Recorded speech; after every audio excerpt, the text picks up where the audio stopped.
السلام علیکم ورحمۃ اللہ وبرکاتہ۔ محترم حضرات، آپ کو پتہ ہے اسلام ایک نشہ ہے۔ جی ہاں، اسلام ایک ایسا نشہ ہے جس کو یہ نشہ چڑھ گیا اور جس کو اس نشے کا مزہ لگ گیا، اس نشے کی عادت پڑ گئی، پھر سمجھ لو وہ بآسانی اس کو چھوڑ نہیں سکتا۔ وہ اپنی جان دینے تک کے لیے قربان تیار ہو جائیں گا، لیکن اس نشے کو چھوڑنا بہت ہی ناممکن ہے اس کے لیے۔ آپ کو پتہ ہے جس طریقے سے برائیوں کی لت ہوتی ہے اور برائیوں میں ایک قسم کا مزہ ہوتا ہے، ٹھیک اسی طریقے سے اچھائیوں کی اور نیکیوں کی بھی ایک اپنا ہی مزہ ہوتا ہے، اور نیکیوں کی بھی ایک سمجھ بول لیجیے آپ کی ایک لت ہوتی ہے۔ لیکن جس کو نیکیوں کی لت اور اس کا مزہ لگ گیا، پھر سمجھ لیجیے کہ پھر اس کو چھوڑ کر دوبارہ واپس پلٹنے کے لیے تیار نہیں ہوگا۔ اور جیسا کہ آپ نے سنا ہوگا کہ شراب میں نشہ ہوتا ہے،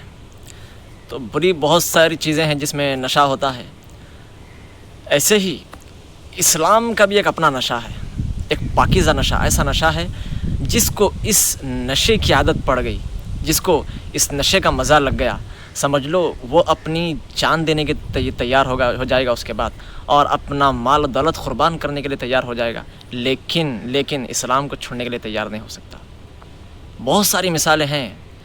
بہت ساری ہم آپ اس زمانے میں بھی دیکھ رہے ہیں، پچھلے زمانے میں بہت ساری ایسی مثالیں ہو گئی، صحابہ نے اپنی ہر چیز قربان کر دی، لیکن اسلام کو چھوڑنے کے لیے، اسلام سے پھرنے کے لیے کبھی تیار نہیں ہوئے۔ اس کی وجہ اور اس کا ریزن یہ تھا کہ ان کو اسلام کا نشہ لگ گیا تھا۔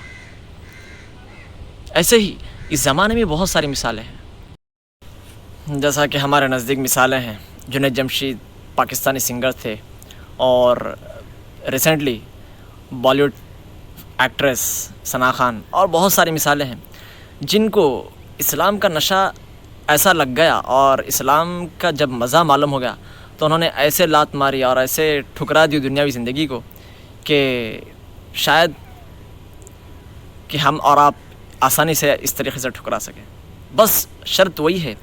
کہ اس انسان کو، مسلمان کو اسلام کا نشہ لگنا چاہیے، اسلام کی عادت پڑنی چاہیے، تب کہیں جا کے وہ اپنا ہر چیز، اپنی جان مال قربان کرنے کے لیے تیار ہو جائیں گا۔ اللہ تعالیٰ سے دعا ہے کہ اللہ تعالیٰ ہمیں اسلام کا نشہ لگا دے، اسلام کے مزے کو سمجھا دے۔